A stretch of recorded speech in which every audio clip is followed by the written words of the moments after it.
I'll always have a soft spot for the horror of the late 90s. It wasn't the best decade, but it does contain that silly and ambitious mix of dark edginess and psychological tension.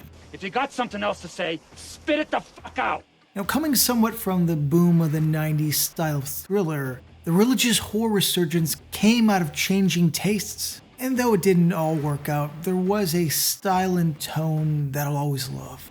So what happens when an action superstar tries to grow while the genre around him changes into a different beast? Well, you get the ridiculous but damn fun End of Days on this episode of The Black Sheep.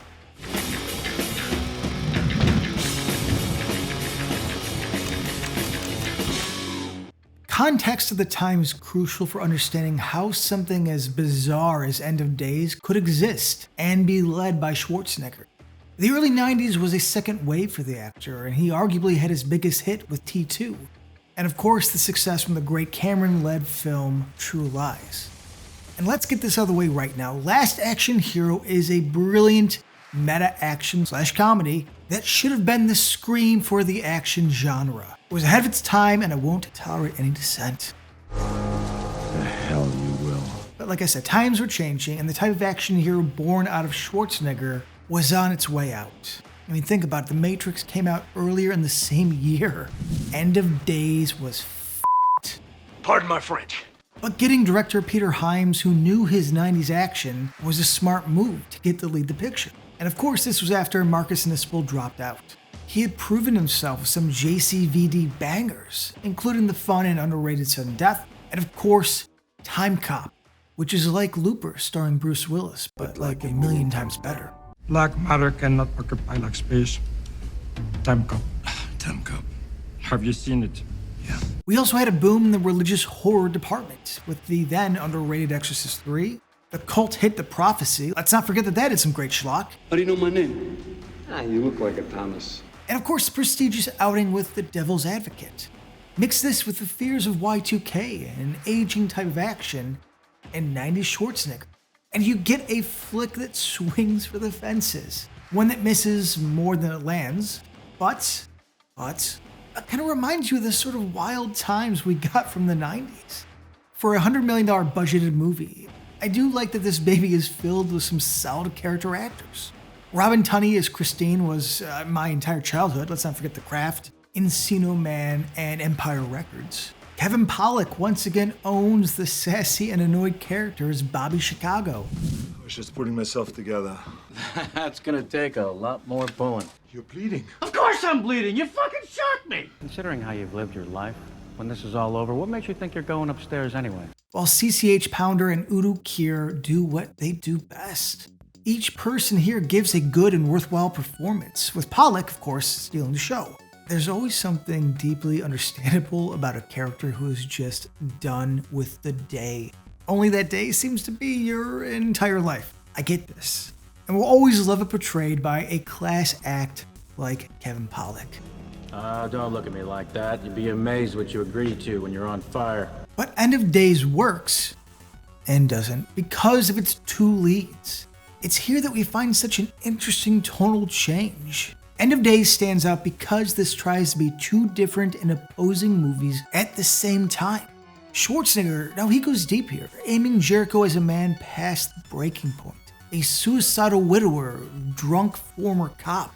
It's kind of bizarre seeing Schwarzenegger playing this role, and to be honest, it didn't really fit his oversized personality back then.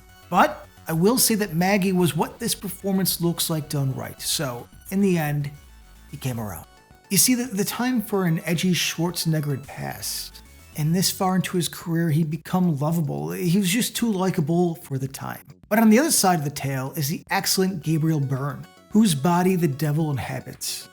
Byrne takes things far more embellished and over the top, and has, probably one of the best arrival scenes I've ever seen. Comes in the diner, gets a handful, makes out with his beautiful woman, and wins her over. Yeah, it's probably a little bit dark magic, but still, you get the point. This is the schlock done right. I mean, it's that sort of over-the-top villainous performance, and Gabriel Byrne nails it. And where was God? He could have stopped it, but he didn't. He fucked you. And then he made you feel guilty. He gets the fun banter with the dirty, dark wit. And the way things play out is that Gabriel Byrne and Arnold Schwarzenegger are aiming for two different movies. They don't mesh, but they both work in their own way. Peter Hyams had a clear affection for Seven. Look-wise, End of Days has a grim, dark vibe and moves in a way where you're never stuck on something for too long. I mean, it's a creepy look, but this thing does move. Wisely paced, this jumps between big action and investigative horror, tied into an end-of-the-world story. Now again, it doesn't always work. That's going to be the theme of this video here. And I want to drive home that even when this doesn't gel as a whole, each part has its certain charm. The action scenes are at total odds with the serious Antichrist plot, yet add a fun level of cheese and, like I said, on their own, are impressive, fun, and well coordinated. Now, the religious investigation stuff may be surface level, but the tone and cinematography absolutely fit the situation. Gaudy dialogue and all. Why didn't you just stop all this church talk and tell us what the hell is going on? I know Schwarzenegger had issues with Hyams about the darkness, the actual darkness of the movie. And I gotta be honest, I don't really mind it. I think it actually fits for what they're going with. Yeah, it does make the action a little awkward at times, but it would be more awkward to then light those scenes differently. So I think in the end of the day, this looks the way that it should. As much as I want to pick on the action for being out of place, in all honesty, we get a few really fun, if not embellished, set pieces.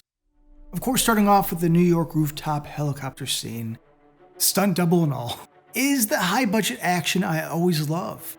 And the most dangerous part is, of course, practical. Yeah, that's a stunt double on the wire, but it's still happening. And this kind of scene, by its very nature, is fun.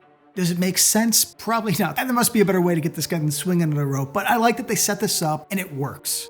Again, maybe not for this movie, but it works. We get a stylish subway scene full of gore, gunplay, and some impressive miniatures. As construction of the 1/8 scale models was underway, another part of the effects team was busy visualizing how the scene would be filmed.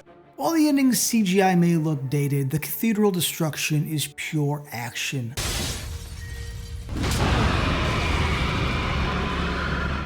Now, the appearance of Satan was fine for the time, but as with Hollywood, they didn't really get it.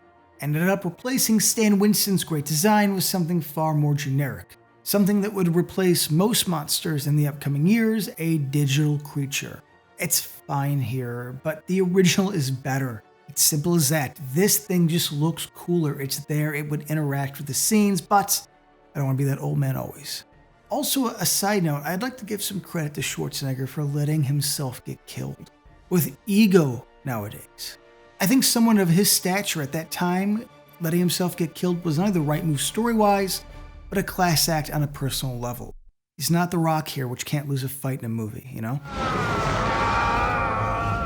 End of Days may be messy, but there's no denying the type of love that this ambitious yet surface-level genre mix shows.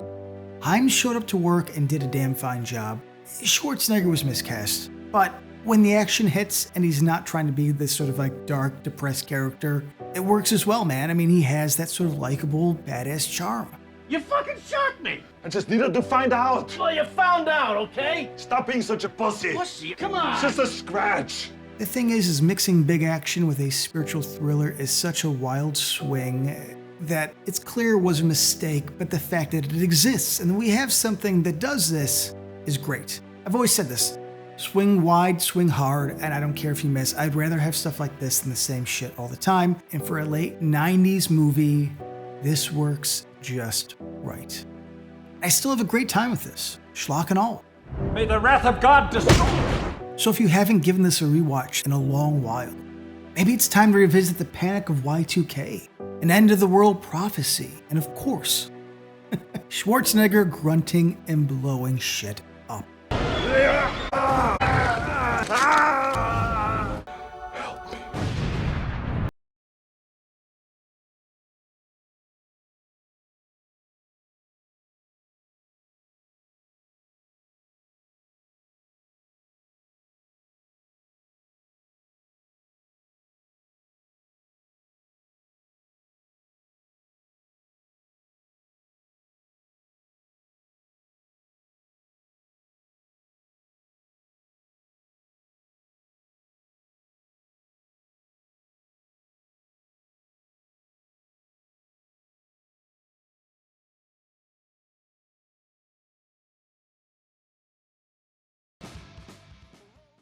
Between your faith and my Glock 9mm, I take my Glock.